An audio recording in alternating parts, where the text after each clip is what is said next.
अब हम लोग बात करते हैं इसके आगे। कल हम लोग फंडामेंटल यूनिट देख लिए थे ना। अब देखो एक होता है फंडामेंटल यूनिट के बाद, फंडामेंटल यूनिट देख लिया था। अब फंडामेंटल के बाद एक यूनिट होता है डेराइव्ड यूनिट। डेराइव्ड यूनिट का मतलब समझिए, हल मत करिए, बैठ जाइए सब लोग। अब जैसे हम लोग व्युत्पन्न लिखना नहीं है, इसको लिखना नहीं है, बस अभी कहां से लिखना वो मैं बताऊंगा। व्युत्पन्न मात्रक जो होता है ना, जैसे आपका जो ऐसा यूनिट जो कि फंडामेंटल यूनिट से हमें प्राप्त हुआ है, जैसे मान लीजिए मीटर पर सेकंड, इसमें क्या है फंडामेंटल यूनिट, ये है फंडामेंटल यूनिट, ये है मीटर पर सेकंड स्क्वायर, ये फंडामेंटल यूनिट, ये फंडामेंटल यूनिट। जैसे kg metre per second square, क्या ये न्यूटन है, यहां पे भी देखिए fundamental unit, fundamental unit, fundamental unit. Kg metre square per second square, ये होता है जूल, यहां पे भी देखिए fundamental unit, fundamental unit, fundamental unit.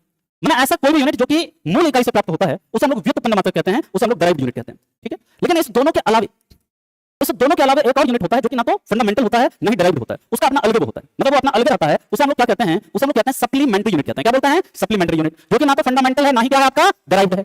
इसे हम लोग कहते हैं पूरक इकाई, पूरक इकाई, या फिर इसे कहते हैं सप्लीमेंट्री, सप्लीमेंट्री यूनिट। और इसमें आता है आपका, याद रखिएगा, एक आता है प्लेन एंगल, प्लेन एंगल, या फिर जिसे कहते हैं हम लोग तल कोण। तल कोण का मतलब क्या हुआ, जैसे मान लीजिए कि कोई एक आपका सर्कल है, कोई आपका एक ट्रायंगल है, यहाँ ट्रायंगल का इसका कोण हो गया, ये कोण हो गया, ये कोण हो गया, या फिर कोई सर्कल है तो इसका ये कोण हो गया। कोई भी प्लेन है ना, उस प्लेन में जो कोण बनता है उसे हम लोग क्या कहते हैं, उसको मेजर करने का जो ऐसा यूनिट होता है, ये क्या होता है आपका, रेडियन होता है। क्या होता है, रेडियन। और कैसे ये फॉर्मूला क्या होता है इसका, ये भी आपको बताएंगे। लेकिन पहले आप याद रखना कि पाई रेडियन बराबर कितना डिग्री होता है, 180 डिग्री होता है। और अगर आपसे पूछ दे कि एक रेडियन बराबर कितना डिग्री, एक रेडियन बराबर याद रखिएगा 57.2 डिग्री होता है। कैसे, तो आप जानते हैं पाई का वैल्यू होता है 22/7 या फिर 3.14, और यहां से आपका ये जब इसको डिवाइड करिएगा 3.14 से, तो आपका ये 57.2 डिग्री आएगा। ये आपसे एग्जाम में पूछता है, इंपॉर्टेंट है। लेकिन इसका फॉर्मूला क्या होता है, कैसे कैलकुलेट करते हैं इसको, याद रखिएगा। यहां पर मान लीजिए कि इसका जो सूत्र होता है, इसको डिनोट करते हैं हम लोग थीटा से, और थीटा इज इक्वल टू क्या होता है, प्लेन एंगल बराबर, ध्यान से समझना। प्लेन एंगल बराबर होता है, जैसे कोई ये सर्कल है, ये सर्कल है, इस सर्कल पे मान लीजिए कोई भी पिंड यहां से लेकर के यहां तक ट्रेवल किया, और इसने यहां पे क्या एंगल बनाया, थीटा। ये जो है इसको हम लोग क्या बोलते हैं, इसको बोलते हैं आर्क। क्या बोलते हैं, आर्क। इस आर्क की जो लंबाई होगी, ये क्या है, आर्क की लंबाई, और ये क्या है इसका आपका त्रिज्या, क्या है इसका त्रिज्या। ये जो थीटा का फॉर्मूला होता है वो याद रखिएगा क्या होता है, फॉर्मूला रेडियन का, आर्क की लंबाई अब बटे क्या होता है आपका त्रिज्या। एग्जाम में पूछेंगे नहीं, लेकिन अगर कभी मान लीजिए बहुत मुश्किल सवाल पूछना और पूछ दे कि प्लेन एंगल को निकालने का क्या सूत्र है, याद रखिएगा आर्क की लंबाई अब बटे क्या होता है, त्रिज्या होता है, ठीक है। अब इसके बाद आते हैं दूसरे कंडीशन पे, पहले आप इसे नोट करिए, यहां तक हो गया सभी को, चलिए ठीक है, ठीक है। सर आपसे निवेदन है कि पहले समझा दीजिए या पहले लिख दीजिए, बेगूसराय जिला से हैं, अच्छा ठीक है। आपको देखिए, हमारे पास इतना वक्त नहीं है श्रीमान, सबसे पहली बात कि हम पहले समझाएं फिर लिखें, है ना। अब पीपीटी से पढ़ाएं, अरे पीपीटी से पढ़ना है तो किताब से पढ़ लो, है ना। और चलिए कोई नहीं, समझिएगा, आपको जहां पर समझ में नहीं आया आप हमसे पूछिए, जो भी आए आप ऐसे खड़ा करिएगा, हाथ बोलिएगा कि सर हमें समझ में नहीं आया है। हम किसी को बिना समझाए आगे नहीं बढ़ेंगे कभी, मेरा पर्पस है आप लोगों को समझाना, है ना। अगर आपको समझ में नहीं आता तो आप पूछिए, वहां पे मैं रुक करके आपको समझाऊंगा, ठीक है। अब देखिए यहाँ पे हम लोग बात करते हैं दूसरा, सॉलिड एंगल या ठोस कोण। जैसे एक पेपर दीजिएगा आप लोग, कोई एक कागज दीजिए, और देखिए जैसे कोई स्फेयर है, बॉल है। अब स्फेयर में जैसे मान लीजिए आपको कोण निकालना है, जैसे ये देखो झाल मुड़ी वाले के पास ऐसे ही बनाता है ना जी, हमें लगा झाल मुड़ी बेच लेंगे ना। अच्छा पीछे करना है, ठीक है, ठीक ठीक है, ठीक है। देखो आपका स्फेयर है, उसका स्फेयर क्या आपका सॉलिड है, यहाँ पर तो 2D हो गया, 3D हो गया। मान लीजिए आपको यहाँ पर ये इसके बीच का कोण निकालना है, ये वाला कोण यहाँ पर जो है, इसमें बीच में जो कोण बन रहा है, अब ये 2D में नहीं है, अभी आपका 3D हो गया। इस कोण को कैसे निकालेंगे, इसको मेजर, इसको हम लोग बोलते हैं ठोस कोण। जैसे मान लीजिए इसको हमारे फाड़ दें थोड़ा सा, है ना, यहाँ पर मान लो, अब देखो जो आपका ये वाला जो कोण है ना, ये जो दिख रहा है छोटा सा, ये वाला कोण, अब इस कोण को मेजर करना चाहिए तो प्लेन है नहीं, है ना, ये क्या हो गया आपका सॉलिड हो गया। तो सॉलिड कोण को कैसे मेजर करते हैं हम लोग, दूसरा होता है आपका ठोस कोण, सॉलिड एंगल। इसको मापने का जो ऐसा यूनिट होता है वो होता है आपका स्टेरेडियन, स्टेरेडियन। और स्टेरेडियन जो होता है ना, इसको याद रखिएगा, एक स्टेरेडियन बराबर कितना डिग्री होता है, एक स्टेरेडियन बराबर 3282.8 वर्ग डिग्री होता है, वर्ग डिग्री होता है।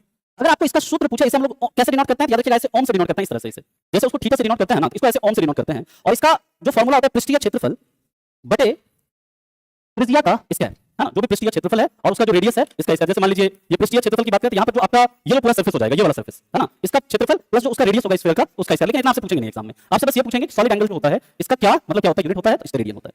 अब हम लोग बात करते हैं इसके आगे। देखिए जब भी बात की जाती है यूनिट को मेजर करने की, इसकी तीन प्रणाली है। कितनी प्रणाली है, तीन प्रणाली, तीन प्रकार के सिस्टम है। एक है आपका एमकेएस सिस्टम, लिखो लिखो,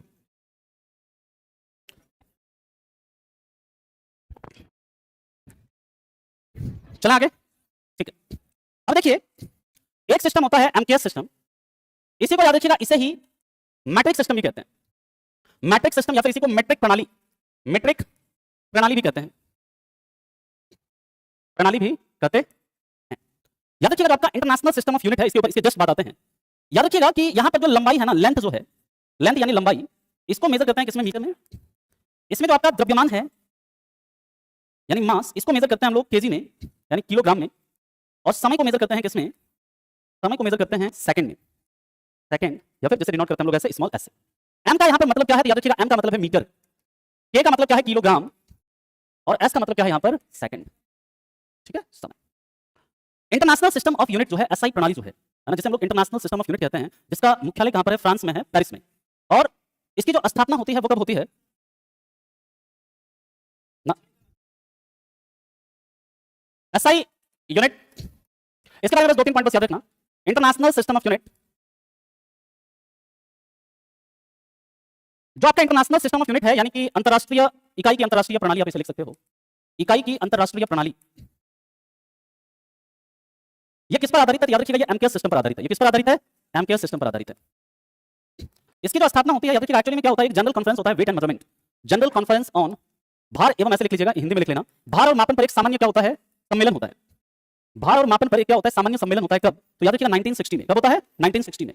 और उसी general conference of weight and measurement में ये डिसीजन लिया जाता है कि पूरे दुनिया में हम लोग क्या करते हैं, एक सिस्टम बनाते हैं यूनिट को मेजर करने, किसी चीज को मेजर करने का, और वहीं से ये एसआई प्रणाली की जन्म होती है। अब आप कहेंगे सर फिर 1971 में क्या हुआ था, हम लोगों ने 1971 पर रखा है ना, तो 1960 में आपका इसका स्थापना होता है। एक्चुअली 1971 में याद रखिएगा, इसमें 1960 में 6 फंडामेंटल यूनिट रखे गए, और इसमें 1971 में याद रखिएगा 7th फंडामेंटल यूनिट जोड़ा गया। 7th फंडामेंटल यूनिट 1971 में इसमें जोड़ा गया, और वो क्या था, वो था आपका मोल, मोल यानी अमाउंट ऑफ सब्सटेंस। ये 1971 में इसमें क्या होता है, ऐड होता है, तो इस चीज को आपको याद रखना है। इसमें बस इतना याद रखना है, इससे ज्यादा याद रखने की जरूरत नहीं है। अब हम लोग बात करते हैं दूरी के यानी लंबाई या दूरी के अन्य मात्रक, है ना। फिर हम लोग देखेंगे द्रव्यमान के अन्य मात्रक, फिर हम लोग देखेंगे आयतन के अन्य मात्रक, है ना, समय के अन्य मात्रक, फिर उसके बाद आगे चलेंगे डायरेक्ट यूनिट पर हम लोग आएंगे। उसके बाद आपसे सवाल पूछा जाता है जैसे कि हेक्टो किलो, है ना, हेक्टो किलो मेगा, है ना, ये सब गीगा टेरा पेटा, ये सब क्या है। उसी प्रकार पूछता है आपसे सेंटी मिली डेसी, है ना, माइक्रो नैनो पिको फेम्टो, है ना, ये सब क्या डिस्कस करेंगे। लेकिन हम लोग बात करते हैं सबसे पहले दूसरा जो यूनिट है आपका, दूसरा जो प्रणाली है, ये आपका सीजीएस प्रणाली। सीजीएस सिस्टम की बात करते हैं, यहाँ पर सी से क्या है सर, सेंटीमीटर, जी से क्या है आपका ग्राम, एस से क्या है आपका सेकंड। यहाँ पर लंबाई को मेजर किया जाता है किसमें, सेंटीमीटर में, सीएम लिखना चल जाएगा। इसको द्रव्यमान को मेजर किया जाता है ग्राम में, और समय को मापा जाता है किसमें, याद रखिएगा सेकंड में। और ये सिस्टम कहां पर यूज होता है, याद रखिएगा फ्रांस में यही पद्धति यूज होता है, फ्रांस में सीजीएस सिस्टम यूज होता है। ठीक है, अब इसके आगे की बात करते हैं। थर्ड है आपका एफपीएस सिस्टम। एफ का मतलब क्या, फुट, पी का मतलब है पाउंड, और एस का मतलब है सेकंड। यहां पे क्या होता है, लंबाई को फुट में मेजर करते हैं, और एक फुट में कितना होता है, 30.5 सेंटीमीटर होता है, या 0.305 मीटर होता है ना। हम लोग बात करेंगे 12 इंच होता है ना, डिस्कस करेंगे अभी आगे। यहाँ पर लंबाई को फुट में मेजर करते हैं, द्रव्यमान को पाउंड में मेजर करते हैं, पाउंड में। और बताओ एक पाउंड में कितना ग्राम, 453.5 ग्राम होता है ना। जो केक वगैरह जो कहते हैं कि एक पाउंड का दीजिए, वो कहते हैं नॉर्मली एक पाउंड के गांव में आधा किलो का केक दीजिएगा, ताकि कि एक पाउंड वाला कितना लगभग आधा किलो होता है, यानी 453.5 ग्राम होता है। इसलिए इसके बाद समय जो होता है, समय को याद रखिएगा किसमें मेजर करते हैं, सेकंड में। यानी कि समय जो है ना, उसको आप देखिए तीनों ही सिस्टम में, तीनों ही सिस्टम में किस उसमें मेजर करते हैं, सेमी यूनिट है इसका, सेकंड है इसका, यूनिट जो है किसी भी प्रणाली में बदल नहीं रहा है। अब देखिए यहाँ पर हम लोग बात करते हैं, ये जो है ना, इसे ब्रिटिश पद्धति भी कहते हैं, ताकि ब्रिटेन में आपका यही सिस्टम का यूज होता है। इसे क्या बोलते हैं, इसे ब्रिटिश सिस्टम भी कहते हैं, या ब्रिटिश प्रणाली भी कहते हैं, क्योंकि ब्रिटेन में आपका इसी का यूज होता है। इस चीज को आप याद रखेंगे, इंपॉर्टेंट है। हाँ बिल्कुल भेज देंगे, राकेश जी पीडीएफ भेज देंगे, है ना। चलो बहुत बढ़िया। हाँ, 1 फुट में 12 इंच होता है, 1 इंच में 2.54 सेंटीमीटर होता है ना, इसलिए 1 फुट बराबर 0.305 मीटर या 30.5 सेंटीमीटर होता है। चलिए अब हम लोग बात करते हैं इसके आगे।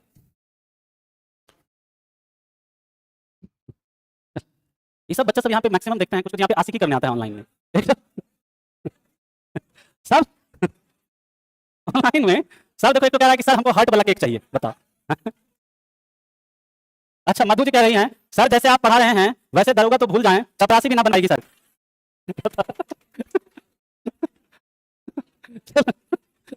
ठीक है हाँ वो लड़का था। चलिए हम लोग बात करते हैं इसके आगे, लंबाई के अन्य मात्रक, लंबाई के अन्य मात्रक। तो सबसे पहला है आपका किलोमीटर। अब यहाँ पे किलोमीटर है, तो ये तो आपको पता होगा कि 1 किलोमीटर बराबर कितना होता है, 1000 मीटर होता है। या फिर हम लोग इसे लिख सकते हैं, हाँ नहीं लंबाई के अन्य मात्रक यहाँ पे किलोमीटर है, मीटर, 1 किलोमीटर बराबर 1000 मीटर, या फिर 1 मीटर बराबर कितना हो जाएगा 10⁻³ किलोमीटर ना जी, बात ठीक है। चलो दूसरा जो मात्रक है लंबाई का, याद रखिएगा वो है आपका मील। मील या जैसे माइल बोलते हैं, मील या माइल जैसे मील का पत्थर है देखो, हाँ तो ये 1 मील बराबर कितना होता है, एक मील बराबर याद रखिएगा 1608 मीटर, या फिर इसी को हम लोग लिख सकते हैं क्या 1.608 किलोमीटर। ठीक है। तीसरा, अब हम लोग तीसरा चलते हैं, देखते हैं। अभी कई सारा यूनिट है लंबाई का, बहुत सारा यूनिट है। आगे चलें। ठीक, अब हम लोग बात करते हैं इसके आगे। नेक्स्ट है नॉटिकल माइल। नॉटिकल माइल या इसे नॉटिकल मील कहते हैं। अब देखो, आपको याद रखना है एक नॉटिकल मील में, एक नॉटिकल माइल बराबर कितना होता है, याद रखिएगा 1852 मीटर, या फिर इसी को हम लोग बोलते हैं 1.852 किलोमीटर, है ना। और यहीं से याद रखिएगा दोस्तों कि समुद्र की दूरी को नॉटिकल माइल में मेजर करते हैं। समुद्र की दूरी को नॉटिकल मील में मापा जाता है। इसके बाद याद रखिएगा, जो जहाज होता है ना, पानी में जो जहाज चलता है, जहाज की चाल को, हवाई जहाज जो होता है उसका चाल अलग मेजर करते हैं, किसमें, मैक संख्या में। याद रखिएगा वो मैक संख्या है। इसे हवाई जहाज यानी एरोप्लेन का चाल मेजर करते हैं। और जो पानी में जहाज चलता है, इसकी जहाज की चाल को नॉट में, किसमें, नॉट में मापते हैं। और याद रखिएगा एक नॉट बराबर कितना, एक नॉट बराबर एक नॉटिकल मील पर आवर, एक नॉटिकल मील प्रति घंटा, या फिर इसी को हम बोल सकते हैं 1.852 किलोमीटर पर आवर। ठीक है, आगे बात समझ में। अब हम लोग चलते हैं इसके आगे। क्लियर सभी ने? ठीक है। अब कभी आप देखते हैं जो पानी का गहराई है या तालाब का गहराई है, समुद्र का गहराई है, उसमें क्या होता है, कहता है ना कि भाई यहाँ पे देखो था ही पता नहीं चल रहा है एकदम कितना था है, नहीं बोलते हैं इसमें था ही पता नहीं चल रहा है कितना था है। एक्चुअली ये था क्या होता है, किसको बोलते हैं था हम लोग, तो गहराई को। अच्छा ठीक है, ठीक है। याद रखिएगा अगला पॉइंट कि पानी, तालाब, समुद्र, नदी, कुछ भी हो, कि गहराई को फादम में मापते हैं। और ये फादम का ही हिंदी होता है था। फादम यानी था में मापते हैं। और याद रखिएगा इसलिए एक यंत्र भी है, कौन सा, फादोमीटर। कौन सा यंत्र है, फादोमीटर। इससे क्या मेजर करते हैं, समुद्र की गहराई या पानी की गहराई लिख लो। और याद रखिएगा एक फादम जो होता है ये कितना फीट होता है, 6 फीट होता है। याद रखिएगा 6 फीट होता है। और समुद्र के बारे में याद रखना, समुद्र का नीला रंग किसके कारण होता है, प्रकाश के प्रकीर्णन के कारण। और कई बार देखिए ऑप्शन में या तो सीधा प्रकाश का प्रकीर्णन रहेगा, लेकिन क्वेश्चन को थोड़ा सा घुमाना चाहेंगे तो वो ऑप्शन में दे देंगे आपका एक कि प्रकाश का प्रकीर्णन तथा आसमान का पानी में परावर्तन। यानी जो आसमान का जो रंग है ना, आसमान नीला है और उसका पानी में जो रिफ्लेक्शन दिखता है ना, उसकी वजह से कई बार समुद्र नीला दिखता है। कई बार ऑप्शन को घुमाना होगा तो आपका घुमा करके ये ऑप्शन दे देंगे, तो उसमें आपको इस ऑप्शन को टिक करना है अगर ऐसा सवाल पूछता है तो। ठीक है ना, मतलब या तो देगा आपका प्रकाश का प्रकीर्णन दे देगा, या फिर एक आपका ये दे देगा ऑप्शन में, है ना। जब अगर ऐसा ऑप्शन हो तो इसके साथ जाना है, और प्रकाश का प्रकीर्णन है और ये भी है तो इसी के साथ आपको जाना है, याद रखिएगा। अब जैसे समुद्र की बात करते हैं तो याद रखिएगा कि नेशनल इंस्टीट्यूट ऑफ ओशियनोग्राफी, भारतीय समुद्र विज्ञान संस्थान, ये कहां पर है, इस तरह का सवाल पूछता है आपसे, याद रखिएगा ये गोवा में है ना। और वर्ल्ड क्या बोलते हैं इसको जी, समुद्र विज्ञान संगठन कहां पर है, कोई बता सकता है? हाँ, विश्व समुद्र विज्ञान संगठन, वर्ल्ड मैरीटाइम ऑर्गेनाइजेशन बोलते हैं उसको। जेनेवा में नहीं है, हेग में भी नहीं है, लंदन में है। याद रखिएगा कहां पर है, लंदन में। इंपॉर्टेंट है, पूछ देता है बच्चा, सब जनरली जेनेवा याद करके जाता है, तो इसलिए आपको पता होना चाहिए। चलिए अब हम लोग बात करते हैं, एक होता है खगोलीय इकाई, खगोलीय इकाई या फिर जैसे हम लोग कहते हैं एस्ट्रोनॉमिक यूनिट। एस्ट्रोनॉमिक यूनिट, अभी एस्ट्रोनॉमिक यूनिट क्या होता है, याद रखिएगा सूर्य तथा पृथ्वी के बीच की दूरी को, पृथ्वी के बीच की औसत दूरी लिख लीजिएगा, क्योंकि वो दूरी बढ़ता घटता रहता है, पेरिहेलियन एफिलियन आप लोग ज्योग्राफी में पढ़े होंगे, उपसौर अपसौर वगैरह, है ना। तो औसत दूरी यहां पर लिखते हैं लोग, सूर्य तथा पृथ्वी के बीच की औसत दूरी को खगोलीय दूरी कहते हैं, दूरी कहते हैं। और एक एस्ट्रोनॉमिक यूनिट जो होता है ना, याद रखिएगा 1 एस्ट्रोनॉमिक यूनिट बराबर कितना होता है, 14.95 करोड़ किलोमीटर, एक तो याद रखना। और या फिर इसी को हम लोग लिख सकते हैं 1.495 इंटू 10⁻11 मीटर, है ना जी। ठीक है, 1.495 है ना, इंटू 10⁻11, अगर 14.95 होता तो 12 कर देते आप। ये है 6 5, कहीं पर 5 दिखेगा, कहीं पर 6 दिखेगा, और 14.95 लिख लीजिए, 6 लिख लीजिए, वो पॉइंट का फर्क रहता है। आपको ऑप्शन में या तो 14.95 देगा या 96 देगा, है ना। ठीक है, जो भी आपको इच्छा 5 लिखना है ये लिख लो। बात समझ में आ गया। अब इसके बाद अगला यूनिट हम लोग देखते हैं, मूव करें आगे। नेक्स्ट है आपका प्रकाश वर्ष। प्रकाश वर्ष या फिर जैसे हम लोग कहते हैं लाइट ईयर। लाइट ईयर का मतलब क्या होता है, याद रखिएगा प्रकाश के द्वारा एक वर्ष में तय की गई दूरी। और याद रखिएगा एक लाइट ईयर बराबर क्या होता है, एक प्रकाश वर्ष बराबर होता है 9.46 इंटू 10⁻15 मीटर, या फिर आपका 9.46 इंटू 10⁻12 किलोमीटर, है ना। अब ऑप्शन में आपका क्या दिया है, मीटर दिया है या किलोमीटर दिया है, तो आपको ये पता रखना है कि मीटर या किलोमीटर दिया हुआ है। अगर किलोमीटर दिया है तो 10⁻12 होगा, मीटर दिया है तो 10⁻15 होगा, है ना। चलिए अब हम लोग इसके आगे की तरफ मूव करते हैं। नेक्स्ट है आपका पार्सेक, पार्सेक की बात करते हैं, इसको हम लोग पार्सेक ही कहेंगे। और पार्सेक का पूरा मतलब याद रखिएगा, इसका होता है पैरालिटिक सेकंड। ये भी पूछ देता है आपसे, पैरालिटिक सेकंड, ये पार्सेक का पूरा मतलब है। याद रखिएगा, यह दूरी को मापने का सबसे बड़ा इकाई है, सबसे बड़ा यूनिट है। इसके बाद याद रखिएगा कि सूर्य या तारा का जो दूरी है वो नॉर्मली किसमें पार्सेक में मेजर करते हैं, और लाइट ईयर में भी मेजर किया जाता है, ऐसा नहीं है। पार्सेक में क्या करते हैं, मापते हैं। और यहीं से याद रखिएगा एक पूछ दिया जाता है पेरीहेलियोमीटर, है ना, ये याद रखिएगा, पूछ देता है पेरीहेलियोमीटर जो है एक यंत्र है, इससे याद रखना सौर विकिरण को मापते हैं। किसको? सोलर रेडिएशन को, सौर विकिरण को पेरीहेलियोमीटर से मापते हैं। एक पार्सेक बराबर कितना होता है? एक पार्सेक बराबर याद रखिएगा 3.08 गुने 10 पर पावर 16 मीटर, या फिर 3.08 गुने 10 पर पावर 13 किलोमीटर होता है। ठीक है, बात समझ में आ रहा है? और ये सब बहुत इंपॉर्टेंट है, एग्जाम में खूब पूछता है यहाँ से सवाल आपसे, है ना, बहुत पूछता है। अभी हमारा ये मान लीजिए कल भी हमारा ये चलेगा, यूनिट एंड डायमेंशन ही चलेगा, फिर हम लोग इसके बाद मोशन को क्या करेंगे, स्टार्ट करेंगे। चलिए,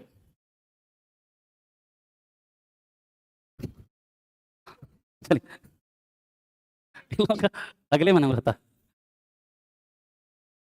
कह रहा, एक तो है मुन्ना कुमार, कह रहा लगता है यहाँ पर कुछ चुड़ैल आ चुकी है, बता ऐसा। नेक्स्ट हम लोग बात करते हैं, अगर आपसे पूछे एक पार्सेक में कितना लाइट ईयर होता है, तो याद रखिएगा एक पार्सेक बराबर 3.26। इस चीज को आप लोग याद रखिएगा, इंपॉर्टेंट है। अब अगला जो है आपका यूनिट है दैट इज एंगस्ट्रॉम, एंगस्ट्रॉम, और इसको हम लोग एंगस्ट्रॉम ही बोलते हैं। एंगस्ट्रॉम से याद रखिएगा चंद्रमा पर पहुंचने वाला जो पहला व्यक्ति था, क्या था उसका? नील एंगस्ट्रॉम, है ना। और ये 1 एंगस्ट्रॉम, इसको डिनोट कैसे करते हैं, याद रखिएगा, इसको डिनोट करते हैं, ए लिख देते हैं, इस पर कैसे 0 लगा देते हैं, नॉट लगा देते हैं। और 1 एंगस्ट्रॉम बराबर 10 पर पावर -10 मीटर होता है, 10 पर पावर -10 मीटर। और याद रखिएगा कि जो वेवलेंथ होता है ना, सामान्यतः जो तरंग दैर्ध्य होता है, तरंग दैर्ध्य को सामान्यतः एंगस्ट्रॉम में मापा जाता है, मापा जाता है। ठीक है, चलिए, क्या हुआ? तरंग दैर्ध्य जैसे कोई वेव है ना, तरंग दैर्ध्य भी बात कर रहे हैं, जैसे कोई वेव है, मान लीजिए ये वेव है, ये इसका क्रेस्ट होता है, ये इसका ट्रफ होता है, यानी ये सक्सेस होता है, ये गर्त होता है ना, स्ट्रिंग और गर्त भी बोलते हैं इसको। ये दो लगातार क्रेस्ट के बीच या दो लगातार गर्त के बीच जो दूरी होती है ना, उसी को हम लोग क्या बोलते हैं? तरंग दैर्ध्य कहते हैं। वेव मोशन में इसके ऊपर चर्चा करेंगे हम लोग। ठीक है, अब हम लोग बात करते हैं इसके आगे। नेक्स्ट है फर्मी, या इसी को बोलते हैं फैम्टोमीटर। क्या बोलते हैं? फैम्टोमीटर या फर्मीमीटर। फर्मी, फैम्टोमीटर या फर्मीमीटर बोलते हैं। याद रखिएगा एक फर्मी बराबर कितना होता है? एक फर्मी बराबर होता है 10 पर पावर -15 मीटर होता है। कितना? 10 पर पावर -15 मीटर। और फर्मी से याद रखना है आपको एनरिको फर्मी। क्या याद रखना है? Enrico Fermi. एनरिको फर्मी ने नाभिकीय रिएक्टर का आविष्कार किया, कब किया? 1942 में। कब किया? 1942 में। पार्सेक रोशन जी लंबाई को ही या दूरी को ही मापने का सबसे बड़ा मात्रक होता है। ठीक है, चलिए अभी आ रहे हैं छोटे पे, अभी आ रहे हैं, अभी अब छोटे पे चलते हैं हम लोग। याद रखिएगा होता है आपका एक मात्रक होता है 1 इंच। 1 इंच बराबर कितना होता है? याद रखिएगा 2.54 सेंटीमीटर। इसके बाद याद रखिएगा 1 फीट होता है। 1 फीट में आपका कितना? 12 इंच होता है। और 12 इंच जो होता है ये आपका कितने सेंटीमीटर के बराबर होता है? 30.5 सेंटीमीटर। या फिर इसी को हम लोग लिख सकते हैं, या इसी को हम लोग लिख सकते हैं 0.305 मीटर हो जाएगा ना जी, ये होगा ना? हाँ ठीक है। इसके बाद याद रखिएगा अगला होता है 1 यार्ड, या फिर जैसे गज बोलते हैं आप लोग, गज, है ना। 1 यार्ड बराबर कितना होता है? याद रखिएगा 3 फीट। 3 फीट, या फिर इसे हम लोग लिख सकते हैं 0.915 मीटर, है ना। क्या? 0.915 मीटर। या फिर इसी को हम लोग क्या लिख सकते हैं? 91.5 सेंटीमीटर लिख सकते हैं, है ना। इसके बाद याद रखिएगा यहीं से आता है 1 क्यूबिट। 1 क्यूबिट, 1 क्यूबिट बराबर क्या होता है? याद रखिएगा 1.5 फीट। 1.5 फुट का बोलता है ना, ये 1.5 फुट होता है। ये 1.5 फुट यानी 18 इंच, याद रखिएगा, है ना। ये आपसे पूछ सकता है। ये लंबाई सबका, ये पूरा का पूरा किसका मात्रक था? लंबाई का मात्रक था। अब हम लोग बात करेंगे द्रव्यमान के अन्य मात्रक। द्रव्यमान का कौन कौन सा मात्रक है? दरोगा के लिए आपको ज्यादा किस पे फोकस करना है? तो जो इसके पहले, यहां से पहले जो बताया आपको, यहां से पहले जितना बताया, ये फर्मी, एंगस्ट्रॉम, ये आपका पार्सेक, इसके बाद लाइट ईयर, एस्ट्रोनॉमिक यूनिट, है ना, ये फेथोमीटर, ये सब इसके पहले जितना बताया ये सब याद रखना है दरोगा के लिए। ये लास्ट वाला इतना इंपॉर्टेंट नहीं है, है ना। लास्ट वाला जो है आपसे बहुत नहीं पूछता है, ये सब रेलवे सब में जो है ज्यादा पूछता है आपका। अब हम लोग द्रव्यमान के अन्य मात्रक की बात करते हैं। द्रव्यमान के अन्य मात्रक, अदर यूनिट ऑफ मास, तो सबसे पहला याद रखिएगा आपका होता है किलोग्राम। और आप लोग जानते हैं 1 किलोग्राम बराबर कितना होता है? 1000 ग्राम होता है। दूसरा याद रखिएगा एक होता है 1 आउंस। क्या होता है? आउंस। 1 आउंस बराबर कितना ग्राम होता है? याद रखिएगा 28.35 ग्राम होता है। इसके बाद याद रखिएगा एक पाउंड बराबर कितना होता है 453.5 ग्राम होता है। और याद रखिएगा इसके बाद एक टन बराबर कितना होता है 1000 किलोग्राम होता है। एक क्विंटल ये होता है आपका 100 किलोग्राम होता है। एक टन को याद रखिएगा इसको मैट्रिक टन भी बोलते हैं, इसे ही मैट्रिक टन भी बोलते हैं। तो टन और मैट्रिक टन में फर्क पूछे तो एक ही चीज है, कोई फर्क इसमें आपका नहीं है। अब हम लोग बात करते हैं वॉल्यूम के अन्य मात्रक की। Now we will talk about different unit of volume. आगे चलें। यहां तक किसी को कोई डाउट है तो बताओ।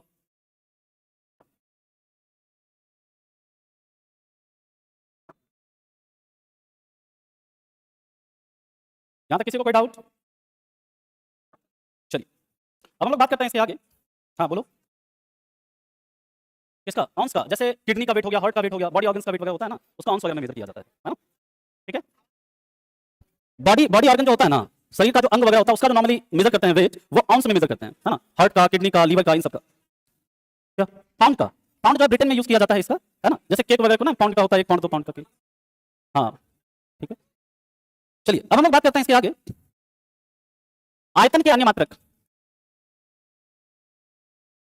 आयतन के अन्य मात्रक की बात करते हैं तो सबसे पहला याद रखिएगा होता है आपका मिलीलीटर। 1 ml। 1 ml का मतलब क्या होता है आप ये समझो। 1 मिलीलीटर का मतलब क्या होता है आप ये समझिए। आपने एक क्यूब बना लो, आप ये क्यूब है। अब इस क्यूब का आप क्या करिए, इसका जो भुजा है इसको मान लीजिए कितना है 1 सेंटीमीटर है। इसका वॉल्यूम कितना होगा 1 सेंटीमीटर क्यूब, ये होगा ना।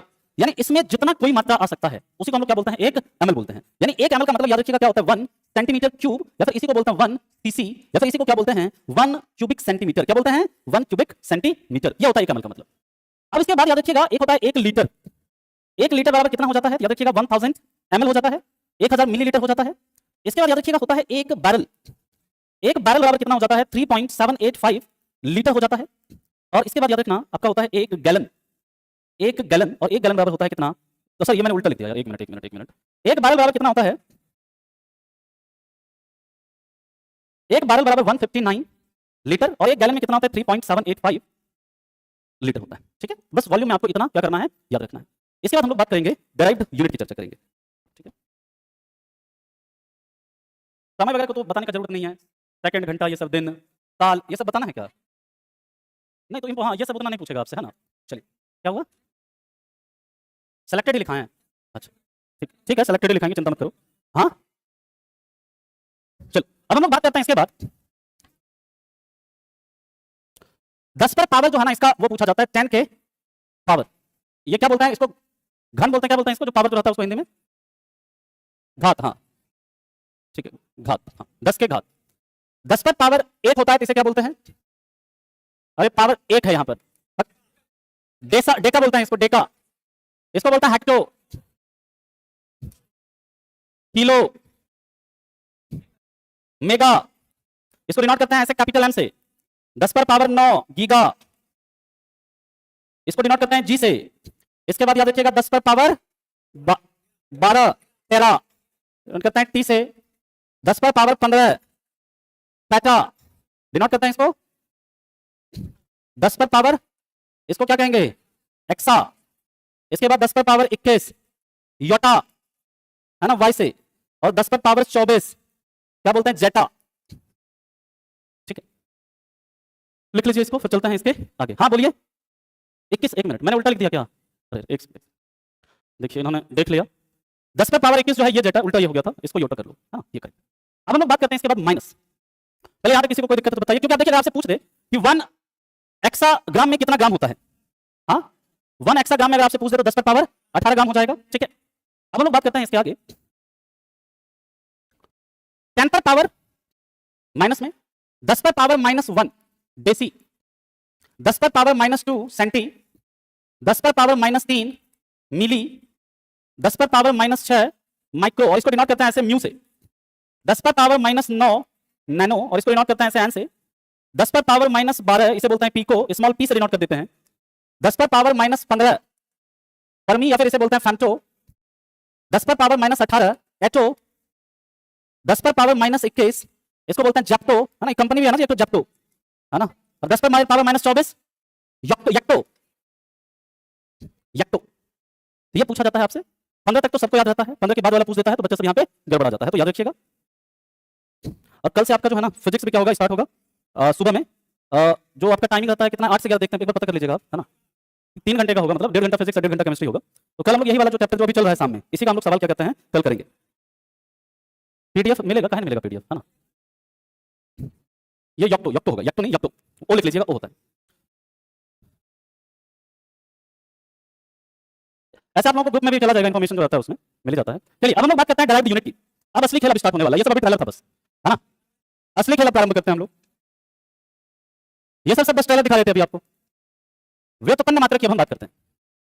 अब देखिए व्युत्पन्न मात्रा की बात करें तो ये किससे प्राप्त होता है, हमारा फंडामेंटल यूनिट से। और यहीं पर आपको डायमेंशन लिखना भी हम सिखाएंगे। याद नहीं करना है डायमेंशन को, डायमेंशन को क्या करना है, सीखना है। कैसे डायमेंशन लिखते हैं, तो देखिए जहां पर भी मीटर आएगा ना, जहां पर भी मीटर आएगा, ये दिमाग में फिट कर लीजिए, उसको हम लोग कन्वर्ट करेंगे कैपिटल एल से। कहेंगे सर ऐसा क्यों, क्योंकि ये मीटर जो है किसका मात्रक है, लेंथ का, और लेंथ से पहला लेटर ले लेंगे एल। कहीं पर अगर आपका केजी आएगा तो उसे हम लोग कन्वर्ट कर देंगे कैपिटल एम से। काहे कि केजी जो है मास का है तो इसका पहला लेटर, और कहीं पर अगर सेकंड आएगा तो उसको कन्वर्ट कर देंगे टी से, क्योंकि ये मात्रक है किसका, और इसका पहला लेटर है आपका टी। इतना आपको याद रखना है, तो आप सारा डायमेंशन आप खुद से निकालोगे। कभी भी केजी आएगा तो उसको एम में कन्वर्ट करेंगे, मीटर आएगा एल में कन्वर्ट करेंगे, सेकंड आएगा उसे टी में कन्वर्ट कर देंगे डायमेंशन निकालते समय। सबसे पहले हम लोग बात करते हैं क्षेत्रफल का। डेराइव्ड यूनिट में सबसे पहला क्षेत्रफल, या फिर जैसे हम कहते हैं एरिया। आपको फार्मूला पता होना चाहिए किसी चीज का, कोई भी यूनिट निकालेंगे, रटना नहीं है, निकालने के लिए सीखना है। क्षेत्रफल का क्या होता है, सूत्र लंबाई गुने चौड़ाई, लेंथ इनटू ब्रेड्थ। लंबाई का भी मीटर, चौड़ाई का भी मीटर, यानी कि इसका यूनिट क्या हो गया, metre square. Metre square unit हुआ। और विमा लिखना है तो विमा लिखो खुद से, एल का 2, और इसे क्या करते हैं, जब भी विमा लिखते हैं उसको कैपिटल ब्रैकेट में बंद कर देते हैं। दूसरा हम लोग बात करते हैं वॉल्यूम।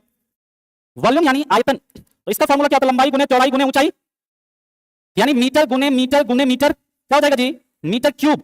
यानी यूनिट क्या हो गया, विमा क्या हो जाएगा, L3, और इसमें क्या कर देंगे, बंद कर देंगे। आप खुद ही निकालेंगे सबका। अभी चलते हैं तीसरा देखते हैं। पहले यहां तक किसी को कोई दिक्कत है तो बताओ, नहीं है, चलिए अब हम लोग बात करते हैं इसके आगे। तीसरा है आपका डेंसिटी या घनत्व, और घनत्व को किस यंत्र से मेजर करते हैं, पिकोनोमीटर। किससे, पिकोनोमीटर से। डेंसिटी का फार्मूला क्या होता है, द्रव्यमान बटे आयतन। द्रव्यमान बटे आयतन, तो यूनिट लिखो क्या हो जाएगा, इसका ऐसा यूनिट लिखिए, द्रव्यमान का केजी, वॉल्यूम का मीटर क्यूब, क्या गया, केजी पर मीटर क्यूब। विमा लिखिए क्या हो जाएगा, एम बटे L3, ये होगा ना जी। इसको लिखेंगे तो क्या हो जाएगा, ml माइनस 3, है ना। या फिर आप इसे ऐसे भी लिख सकते हो, ml माइनस 3 टी पर पावर 0, टी पर पावर 0 यानी 1, है ना। ऐसे भी आप लिख सकते हैं। क्या हुआ, फिर से बता दे, देखो घनत्व का सूत्र क्या, द्रव्यमान बटे आयतन। द्रव्यमान का क्या होता है यूनिट, आयतन का मीटर क्यूब, केजी बटे मीटर क्यूब, ये इसका यूनिट हो गया। अब विमा लिखना है तो केजी को किसमें बदलेंगे, एम में, मीटर को बदलेंगे एल में, एम बटे L3 हो गया। अब एम को ऊपर यहां पे करेगा, एल को ऊपर ले जाएंगे, टी पावर 3 है, ऊपर ले जाएंगे तो पावर क्या हो जाएगा, माइनस, ml माइनस 3 भी लिख सकते हैं, या फिर इसको ml माइनस 3 टी पर पावर 0 भी लिख सकते हैं, क्योंकि यहां पर समय है ही नहीं है। चौथा है अब इसके बाद याद रखिएगा, चाल या वेग। दोनों का याद रखिएगा, यूनिट जो है ना आपका एक होता है, लेकिन चाल और वेग दोनों अलग अलग चीज है। चाल आपका स्केलर है, वेग आपका वेक्टर है। चाल का जो सूत्र होता है दूरी बटे समय होता है, वेग का सूत्र विस्थापन बटे समय होता है। तो मैं यहां पर लिख दे रहा हूं ऐसे, दूरी या फिर विस्थापन बटे समय, या फिर मैं अलग से लिखूं नहीं तो कंफ्यूज हो जाओगे, रुक जाओ मैं लिख के देता हूं। चाल और वेग, चाल बराबर जो है क्या होता है, दूरी बटे समय, और इसका क्या होता है, विस्थापन बटे समय। लेकिन दोनों का यूनिट क्या हो जाएगा बताइए, दोनों का यूनिट जो है आपका मीटर पर सेकंड ही होगा, क्योंकि दूरी का मीटर समय का सेकंड, विस्थापन का भी मीटर समय का सेकंड। और दोनों का विमा अगर हम देखेंगे L बाई टी, तो हम लोग इसे क्या लिख सकते हैं, LT माइनस 1, या फिर इसको मैसेज लिख सकते हैं M0 LT माइनस 1। बात क्लियर है सबको। चलिए अब हम लोग बात करते हैं इसके बाद एक्सेलरेशन, यानी बात करेंगे हम लोग त्वरण की। त्वरण क्या होता है, तो याद रखिएगा, समय के साथ वेग में जो परिवर्तन होता है, या फिर समय के साथ वेग में वृद्धि कहेंगे हम लोग, है ना। और उसका जस्ट अपोजिट होता है मंदन, समय के साथ वेग में जो कमी है। तो यानी कि त्वरण की अगर हम बात करें, त्वरण बराबर क्या हो जाएगा, वेग बटा समय, यही होगा ना। तो ऐसा यूनिट क्या हो जाएगा, यानी एक्सेलरेशन बराबर वेलोसिटी अपॉन टाइम, और इसका ऐसा यूनिट हो जाएगा मीटर पर सेकंड बटे सेकंड। क्या लिख देंगे इसको, मीटर पर सेकंड स्क्वायर ना जी। और विमा L बटे T2, या फिर LT माइनस 2, या फिर इसी को लिख दो M0 LT माइनस 2। बात क्या है। अब अगला देखते हैं बल। बल यानी जैसे हम लोग कहते हैं फोर्स। फोर्स, तो बल का सूत्र हमें मिलता है न्यूटन की गति के दूसरे नियम से, और न्यूटन की गति का दूसरा नियम कहता है कि संवेग में परिवर्तन की दर बल के बराबर होती है, या बल के समानुपाती होती है। और वहीं से हमारा सूत्र आता है F is equal to M into A। अब देखिए इसका अगर हम यूनिट देखेंगे तो M का क्या होगा, केजी, एक्सेलरेशन का क्या होगा, मीटर पर सेकंड स्क्वायर। ये एक यूनिट हो गया KG metre per second square, और इसी को हम लोग क्या बोल देते हैं, न्यूटन बोल देते हैं। क्या बोल देते हैं, न्यूटन। अब देखिए इसके बाद आता है विमा। इसका विमा अगर आप लिखिएगा तो क्या होगा, के का केजी को एम में, मीटर को एल में, सेकंड को टी में, ml बाई T2, क्या हो जाएगा ml T माइनस 2। ठीक है, ये तो ऐसा यूनिट हुआ। ऐसा यूनिट जो हुआ इसका क्या हो गया आपका, ऐसा यूनिट बराबर हो गया न्यूटन या KG metre per second square. Newton या KG metre per second square, ये इसका ऐसा यूनिट हो गया। इसी को हम लोग डिनोट कर देते हैं ऐसे कैपिटल एन से। ठीक है, अब इसका सीजीएस यूनिट देखते हैं, बल का सीजीएस मात्रक क्या होता है, समझते हैं। आगे चलें, यहां से मूव करें, लिख लिया सभी ने? अच्छा हट जा, किसी को यहां तक कोई दिक्कत है तो पूछो।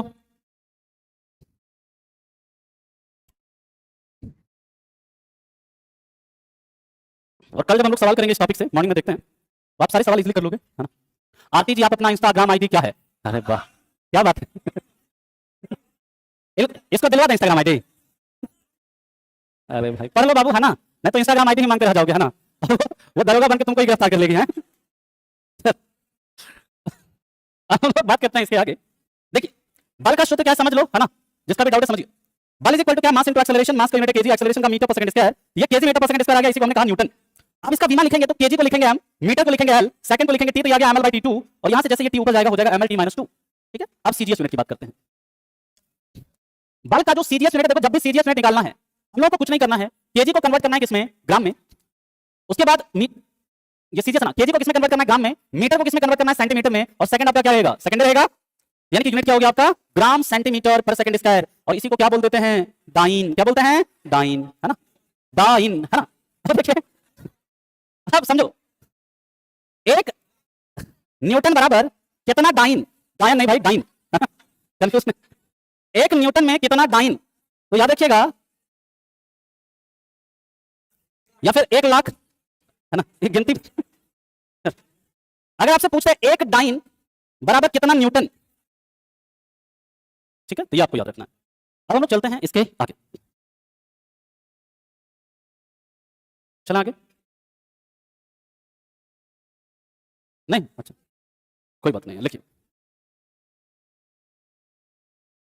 अब हम लोग बात करते हैं इसके आगे। नेक्स्ट है आपका कार्य, या एनर्जी भी याद रखिएगा, एनर्जी का भी यही रहता है, और उष्मा का, हीट का भी यही रहता है यूनिट, उष्मा, तीनों का यही यूनिट होता है। कार्य बराबर सूत्र क्या होता है सर, बल गुने विस्थापन, यही होता है ना, फोर्स इनटू डिस्प्लेसमेंट। अब देखिए इसका यूनिट अगर हम निकालेंगे तो बल का यूनिट क्या होता है, न्यूटन होता है, विस्थापन का क्या होता है, मीटर होता है, एक यूनिट हो गया न्यूटन मीटर, इसी को हम लोग क्या बोल देते हैं, जूल कह देते हैं, क्या बोल देते हैं, जूल। अब देखो, इस न्यूटन को हम लोग लिख सकते हैं क्या, KG metre per second square, अभी अभी पढ़े, गुने क्या हो जाएगा, मीटर, इसको लिखेंगे तो क्या हो जाएगा, KG metre square per second square, होगा ना जी। तो देखो कितना यूनिट हुआ, एक न्यूटन मीटर हुआ, इसी को क्या बोलते हैं, जूल, तो एक यूनिट ये, एक यूनिट ये, एक यूनिट ये, ठीक है, ये तीनों यूनिट हुआ। अब विमा निकालते हैं, हाँ बोलो, ये बीच बीच में लगता है मजा बोलता है सर। याद रखिएगा, विमा, विमा लिखना है तो कैसे लिखेंगे, m L2 T-2, है ना। अब इसका सीजीएस यूनिट देखिए क्या होगा, सीजीएस यूनिट को लिखना है तो पहला देखो, सीजीएस यूनिट, न्यूटन को बदलो किसमें, डाइन में, मीटर को बदलो किसमें, सेंटीमीटर में, तो क्या हो गया, डाइन सेंटीमीटर, है ना। दूसरा देखो, अब इसके बाद हम लोग और क्या लिख सकते हैं, इसको बताओ क्या लिखेंगे, इसको, ये डाइन सेंटीमीटर को ही ना याद रखिएगा, अर्ग बोलते हैं, क्या, अर्ग। और याद रखिएगा ये जो है इसको हम और भी लिख सकते हैं, जैसे ये केजी है gram centimetre square per second square, यानी ये भी आपका यूनिट है किसका, वर्क का, ये भी यूनिट है वर्क का, ये भी यूनिट है किसका, वर्क का। अब यहीं से आपको पहले आप इसे लिखिए, इसका जो रिलेशन है देखते हैं, एक जूल में कितना अर्ग, एक अर्ग में कितना जूल, मूव करें आगे। अब देखिए यहां पर कि एक जूल बराबर कितना अर्ग होता है, तो एक जूल बराबर 10 पर पावर 7 अर्ग होता है, और एक अर्ग बराबर कितना होता है, 10 पर पावर -7 जूल होता है।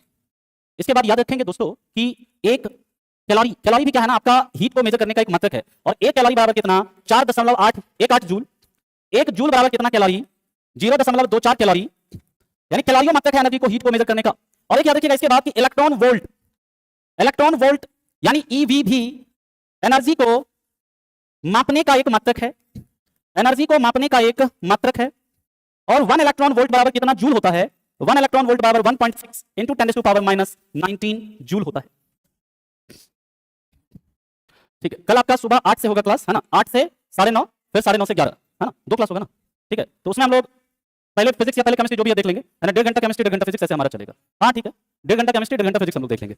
अगला याद रखिएगा कि एनर्जी को या हीट को या वर्क को कैलोरी मीटर से मापते हैं, किससे मापते हैं, कैलोरी मीटर से मापा जाता है, और कैलोरी मीटर किससे बना होता है, याद रखिएगा ये तांबा से बना होता है, किससे, तांबा से बना होता है, ठीक है।